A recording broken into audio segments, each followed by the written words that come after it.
Mark moved slowly through the deep alien forest, his boots sinking into soft blue soil. The air around him was thick and warm, glowing plants lighting his path with a strange silver shine. He was alone, far from any human base, collecting rare minerals for his research trip. He told himself it was a simple job, an easy walk, but the forest felt different today, more alive, more dangerous. As he took another careful step, he heard it, a cry sharp and full of fear, a sound no human or known animal could make. He froze in place, his heart beating fast. The cry came again, louder this time, pulling him deeper into the forest. Mark followed the sound, pushing branches aside, stepping over twisted roots that seemed to move under his feet. Something was wrong here, something hidden in the air. The forest was watching him, and he could feel it. Then he saw her, a small alien girl was trapped in a circle of quicksand, her body sinking slowly while she struggled to keep her head above the surface. Her skin was pale blue, her eyes wide with terror, and strange glowing lines covered her arms like symbols of pain. She lifted one shaking hand toward him and whispered, "Please, help." Before sinking deeper, Mark dropped his bag and ran toward her without thinking. The ground near the quicksand was unstable, each step sinking slightly, but he kept moving. He looked around for help, for anyone, but there was no one here. Only the girl and the endless trees around them. He grabbed the strong vine hanging from a nearby tree and threw it toward her. Shouting for her to hold on, she caught it weakly, her hands trembling, her breath short and fast. Mark pulled with all his strength, his feet slipping on the soft ground. The girl cried out as the quicksand pulled harder, as if it wanted to keep her forever. Mark gritted his teeth and leaned back, using all his weight and power. Slowly, inch by inch, she came out of the sinking pit, mud covering her legs, fear still in her eyes. When she finally reached the solid ground, she collapsed, shaking. Mark knelt beside her, breathing heavily, asking her if she was hurt. She tried to speak, but her voice broke, tears falling from her eyes in silent fear. Mark wrapped a blanket from his bag around her and helped her sit up. She watched him carefully, like she did not trust him yet, but also did not want him to leave. The forest around them suddenly went quiet, too quiet. The wind stopped. The glowing plants dimmed, and distant trees rustled like something big was moving between them. The girl looked around in panic and whispered, "They know. They saw me. They will come."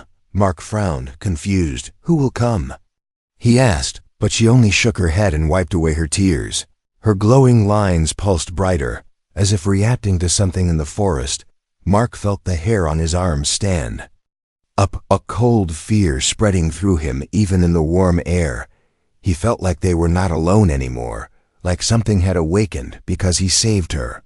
The girl tried to stand but almost fell, so Mark helped her sit again. She whispered, "You should run. They will come for you too."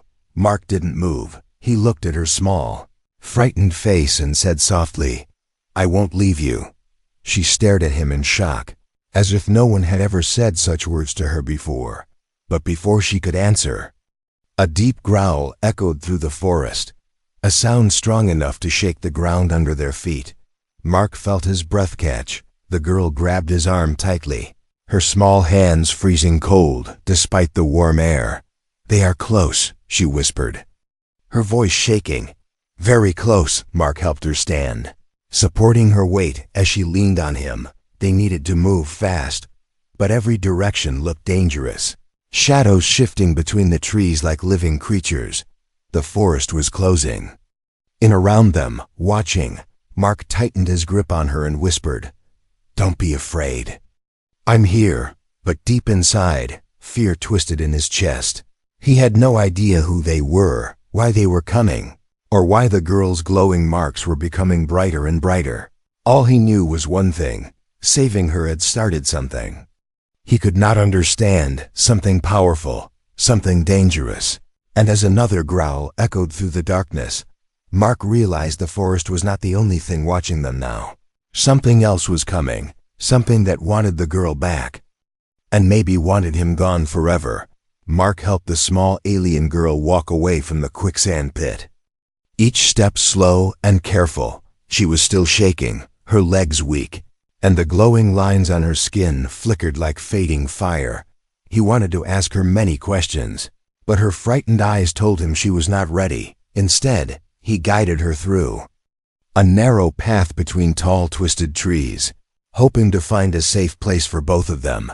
The forest felt thicker now, the air heavy, every sound sharper than before. Mark could hear distant rustling, low growls and strange clicks, as if creatures were speaking to one another. The girl clung to his arm, looking behind them again and again. Her fear made Mark's heart tighten. Whoever they were, she clearly believed they were dangerous. When they reached a small clearing, Mark slowly lowered her onto a smooth rock. He opened his bag and gave her water. She hesitated at first, then took tiny sips. Watching him closely, he sat a few steps away, not wanting to scare her, but also wanting her to feel safe. After a moment of silence, he asked softly, "What's your name?" She looked down, her fingers tracing the glowing symbols on her skin. "Leary," she whispered. Her voice carried so much sadness that Mark felt a strange urge to protect her even more. "Leary," he repeated gently. "You're safe now." But she shook her head quickly. "No. No one is safe with me," she said with trembling lips. Mark frowned. "Why?" Leary didn't answer. Instead, she stared at her glowing arms, her face full of fear and confusion. Mark noticed the light under her skin slowly fading, but not completely. The symbols looked like strange signs, tiny patterns that shifted like living ink. He had never seen anything like it. "Does it hurt?" he asked softly. Leary nodded, touching one glowing line. "They see through this." "They always see," she whispered. Mark didn't understand, but he listened. Letting her speak at her own pace, she wiped her wet cheeks and looked up at him. "My clan thinks I am weak," she said. "They say I cannot fight, cannot hunt, cannot lead." Mark tilted his head, surprised. Leary looked small and fragile, but there was something powerful about her eyes, something strong hidden deep inside. "Why were you alone in the forest?" Mark asked gently. Leary looked away, her hands trembling again. "I ran," she whispered. "I ran because I did not want to stay in the cave. They locked me inside when the marks glowed too bright." Mark's eyes widened. "They locked you away?" Leary nodded slowly. "They think I bring danger," she said. "Bad things happen when the marks glow." Before Mark could reply, a sudden wind rushed through the clearing, sharp and cold. The glowing plants dimmed, turning a pale blue. Leary gasped and covered her arms. "They felt it again," she whispered. "They felt that I'm alive." Mark looked around, feeling the forest tighten around them, branches shifting, shadows moving closer than before. He leaned forward, his voice calm but firm. "Leary, listen to me. You are not alone now." Leary stared at him with wide, confused eyes. "Why? Why do you help me?" she asked. "Humans do not help my kind." Mark gave a small, tired smile. "Maybe humans and your kind have had problems, but I'm not like them," he said softly. "And you're just a child. You needed help." Leary blinked, as if she was hearing these words for the first time in her life. She opened her mouth to thank him, but suddenly the ground beneath them trembled. Dust fell from nearby rocks. The trees shook as something large moved through the forest. Leary grabbed Mark's hand tightly, her nails digging into his skin. "They are searching," she whispered. "They are getting closer." Mark stood up quickly, scanning the trees. He could hear footsteps now, heavy and controlled, not random like wild animals. These were trained feet, moving with purpose. Leary curled her body, hugging her knees. "They think you took me," she whispered. "They will think you hurt me." Mark took a deep breath, realizing the situation was worse than he thought. He crouched next to her and spoke softly. "Leary, look at me. I saved you, and I will protect you." Leary's lips trembled. "They will not believe you," she said quietly. "My clan hates humans." Mark looked into her frightened eyes. and said firmly, "Then I will make them believe." But Leary shook her head, tears running down her cheeks again. "No. You don't understand," she said. "My clan warriors are strong. They listen only to the leader, and the leader thinks." "Humans are dangerous," Mark swallowed, the fear rising in his chest. "What does your leader think humans do?" he asked. Leary looked him straight in the eyes, her voice barely a whisper. "He thinks humans steal children." Mark's heart dropped. The sound of footsteps grew louder, closer, the leaves shaking with force. Leary stood shakily, pulling Mark's hand. "We must hide," she whispered. But Mark knew hiding would not stop them. Whatever they were coming fast, coming angry, and coming for him. And as the first shadow moved between the trees, Mark realized saving Leary had begun. Something far larger than he could ever imagine. Night fell slowly over the forest, turning the glowing plants into soft blue lights around Mark and Leary. The air felt heavier now, full of pressure and hidden danger. Mark kept one hand on Leary's shoulder, trying to calm her, but she could not stop shaking. He could hear the footsteps again, steady, rhythmic, moving through the darkness. Whoever was coming was organized and powerful, not wild animals wandering in the woods. Leary hugged her knees and stared at the ground, her glowing markings brighter than before. Mark noticed the light spreading across her arms like fire moving through veins. "Leary, what is happening to you?" he whispered. She lifted her head slowly, fear filling her eyes. "When the marks glow like this, it means the clan is calling me," she said. "It means they know exactly where I am." Mark felt a chill crawl up his spine. "They can track you?" he asked. She nodded. "Yes, they see through me. They feel my fear, and they are coming because I was not supposed to leave." The trees around them shook as something large passed behind them. Mark grabbed Leary's hand and pulled her behind a fallen log. He crouched low, keeping her close. His heart beat so loudly, he was afraid the sound would give them away. Leary leaned against him, her breath shaking every few seconds. She whispered, "They think you kidnapped me." Mark felt the words cut deep into his chest. "But I saved you," he whispered back. Leary closed her eyes. "They will not see it that way." A deep voice echoed through the forest, stronger than any human voice Mark had ever heard. "Leary," it called, the sound vibrating through the ground.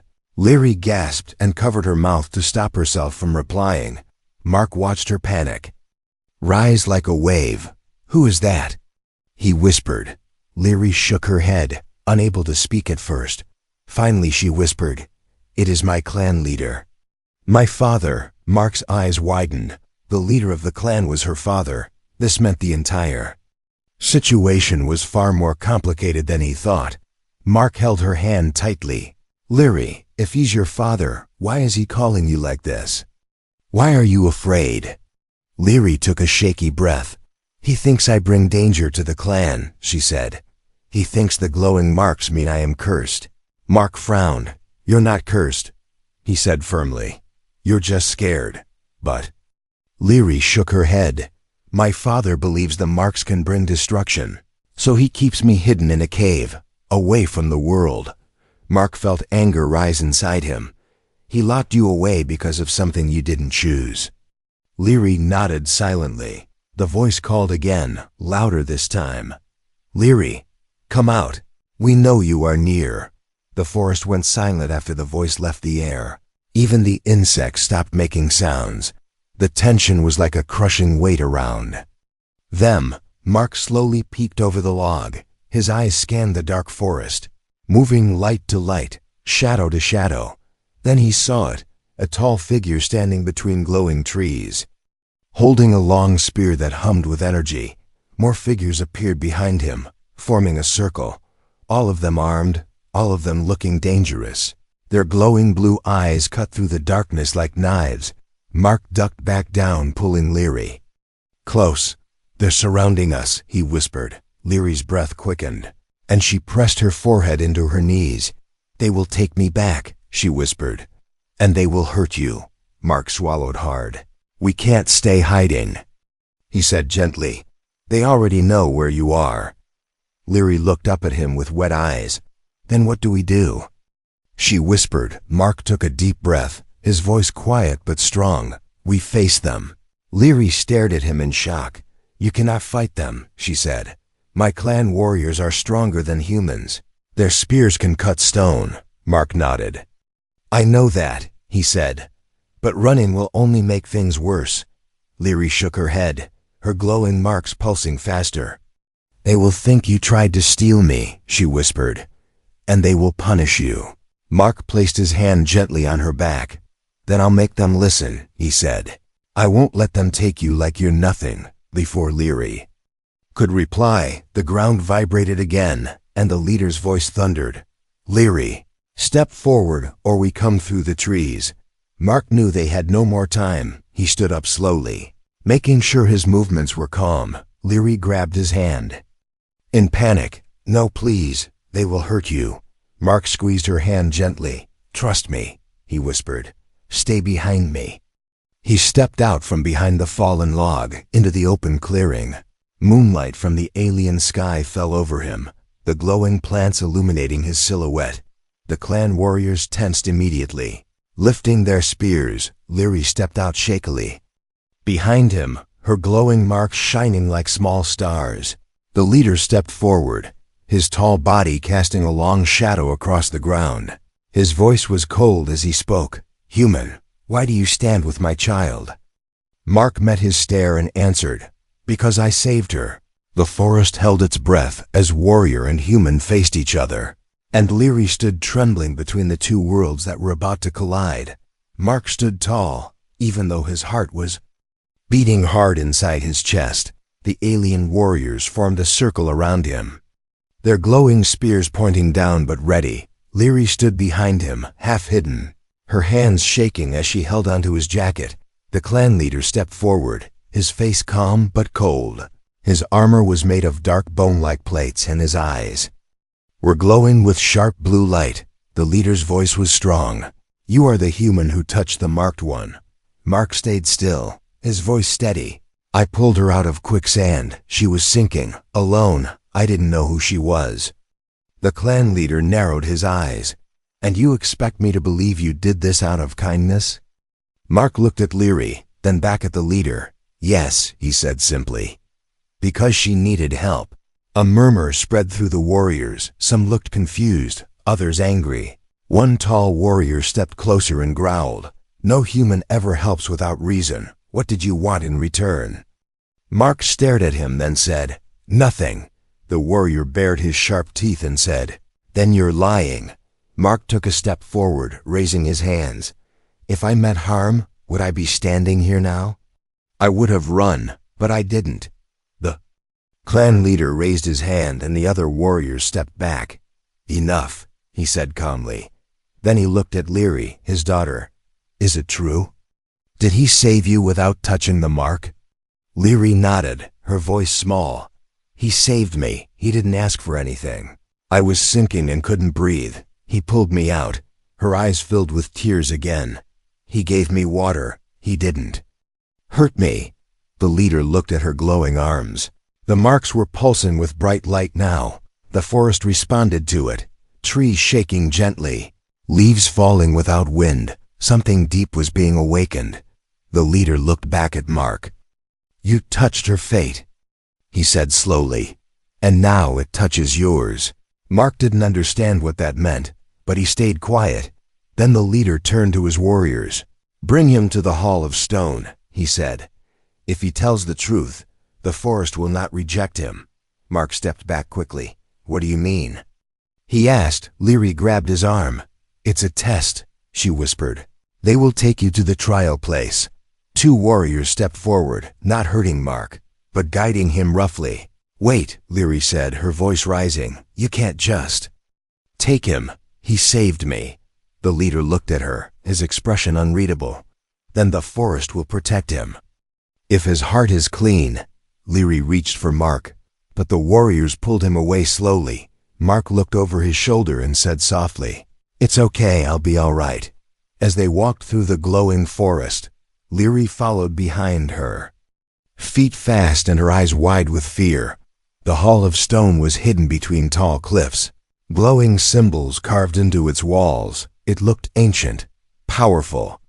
The warriors pushed the heavy doors open, and the sound echoed across the valley.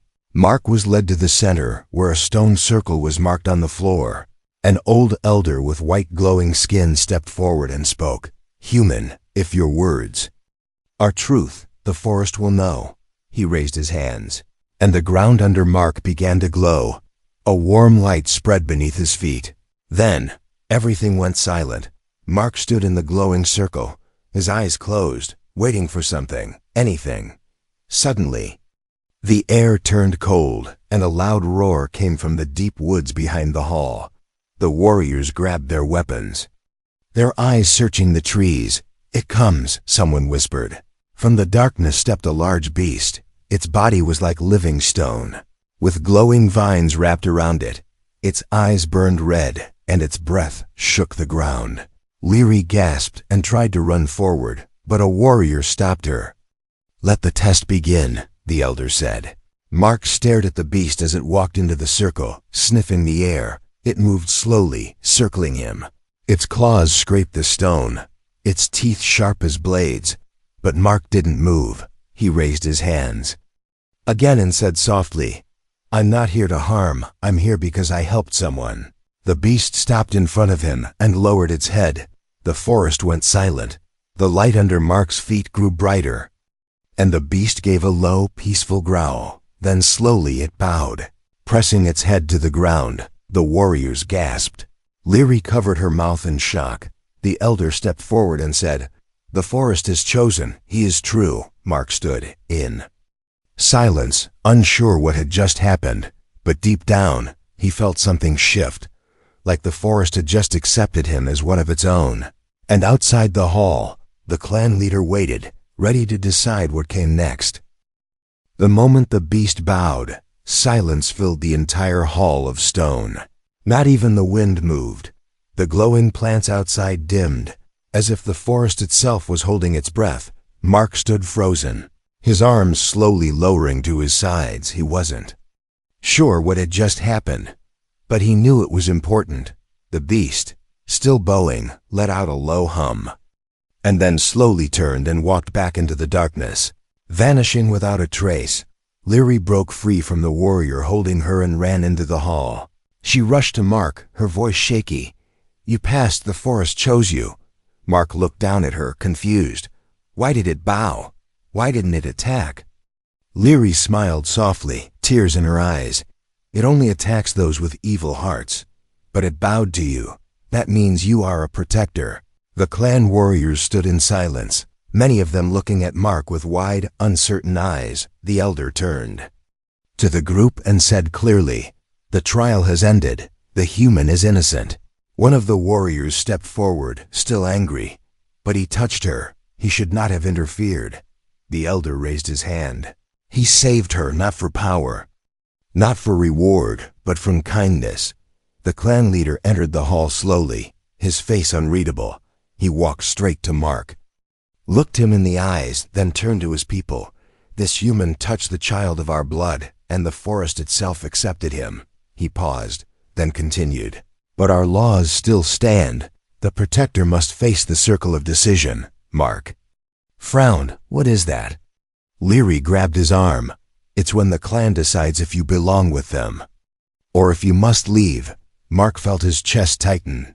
He had just risked his life, passed a test, and now still had to prove himself again. But he nodded, ready to do whatever it took to protect Leary. Later that night, the clan gathered in a wide valley under the alien sky. 3 glowing moons hung above them, and fires burned in a perfect circle. Mark stood in the middle, surrounded by hundreds of aliens, warriors, elders, mothers, and children. The clan leader raised his hand, and the crowd went silent. He spoke with a deep voice that echoed across the valley. "Tonight we decide. This human saved one of our own. He passed the trial of the forest, but he is still not one of us. Should we trust him? Should we allow him into our world?" Voices began to rise. Some shouted, "He is brave. He risked his life, others said. He is still a stranger. He doesn't belong here. One warrior pointed at Mark and said, "What if more humans come because of him? What if this is a trap?" The crowd grew louder, the argument stronger. Leary stepped forward, her small voice cutting through the noise. "He didn't ask to be here," she said. "I cried out, and he came. He could have left me to die in the quicksand, but he didn't." She walked to the center and stood beside Mark. "You say I am the future of this clan. You say my mark means something. Then listen to me." Her voice shook, but she did not back down. "He is good. The forest knows it. I know it. Why can't you?" The clan grew quiet again. The leader looked at Leary, then back at Mark. He walked slowly toward them, the firelight dancing across his armor. Then, to everyone's shock, he dropped to one knee and placed his spear at Mark's feet. "You saved my daughter," he said quietly. "I judged you without knowing. For that, I offer my respect." Mark's eyes widened. He wasn't sure what to say. Leary smiled, her hands squeezing his gently. One by one, other warriors stepped forward. Some placed stones at his feet, a symbol of trust. Others touched their fingers to their chests, their version of honor. The elder raised his arms and shouted, "Let it be known across the stars. This human is now a friend of the clan." Cheers erupted across the valley. Leary turned to Mark and whispered, "You're not alone anymore." Mark looked around at the glowing faces, the warm fire, and the stars above. He had come here for minerals, for data, for research. But he found something else, something far deeper. A place where kindness had meaning, a place where even a human could become something more. The celebration lasted deep into the night. Leary sat beside Mark near the largest fire, smiling for the first time in days. The clan danced in slow circles, their voices humming in harmony with the forest sounds. Mark was still trying to understand everything, how quickly things had changed, how an act of kindness brought him into the heart of an alien tribe. But not everyone was celebrating. In the shadows behind the trees, a few warriors stood watching. In silence, their faces were hard, their hands never leaving their weapons. One of them whispered, "This human will bring danger. Just wait and see." Another nodded, "We should have never allowed him to walk free. The leader has forgotten what humans did to the southern clans." Back near the fire, Leary leaned her head on Mark's arm and whispered, "You passed their tests, but not all hearts have changed." Mark nodded. "I noticed. Some still see me as a threat." Leary looked into the flames, her eyes reflecting orange light. "It's not just you they fear, it's me too." Mark turned toward her, surprised. "But you're their future." "Leader," Leary's voice was quiet. "That's why they fear me more. My mark means change. And many don't want that." She reached for a stick and drew a symbol in the dirt. "My father's rule is strong, but he's old. Soon the clan will meet a new leader, and some want someone else." Mark studied her face. "Do you think they'll try something?" Leary nodded slowly. "They already have." Mark's muscles tensed. "You mean, what happened in the forest?" Leary looked away. "I didn't just run away. I was left there on purpose." Mark's eyes widened. "They left you in the quicksand?" She nodded again, her voice trembling. "Someone told the guards to look away, and I wandered outside. Then the ground gave way." Mark stood up quickly, his hands clenched.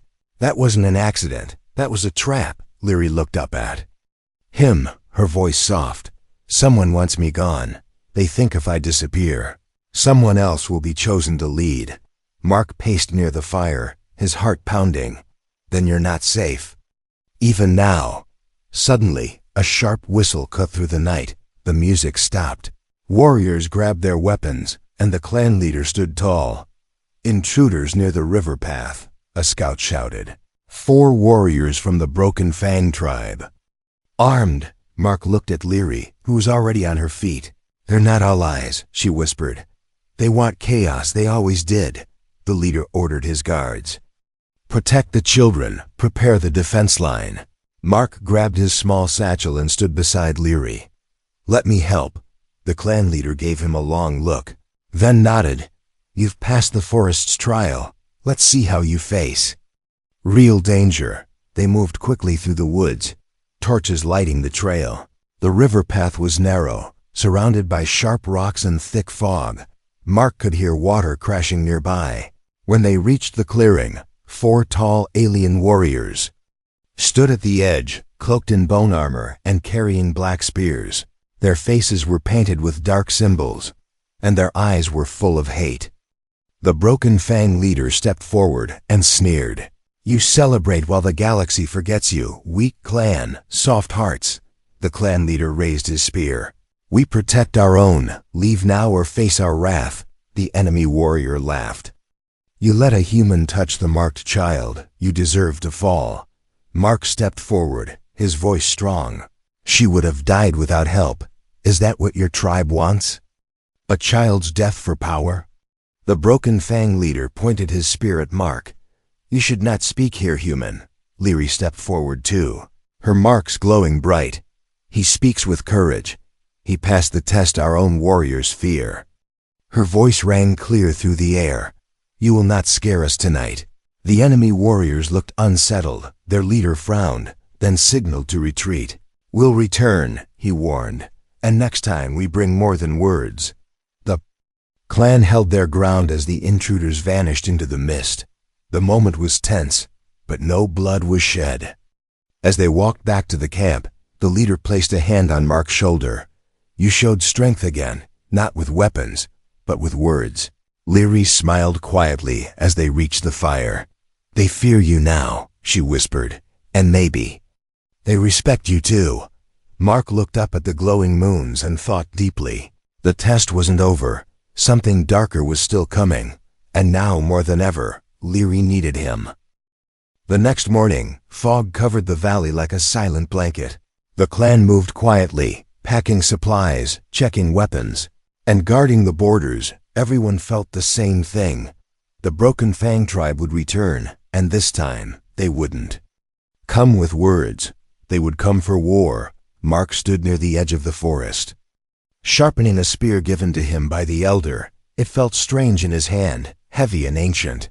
Leary walked up beside him, her eyes serious. "They will attack before nightfall," she said softly. "They know this is the best time when we're tired from the last watch." Mark nodded. "Then we get ready now." Leary's glowing marks were brighter than ever. Her skin shimmered like the forest itself had blessed her. Mark looked at her with concern. "Does it hurt?" he asked. She smiled weakly. "No, but the glow means something. It means the forest is listening and watching." The clan leader gathered everyone in the center. His voice was firm. "The Broken Fang will attack soon. We stand together. We fight not just to survive, but to protect our future." He looked at Leary, then at Mark.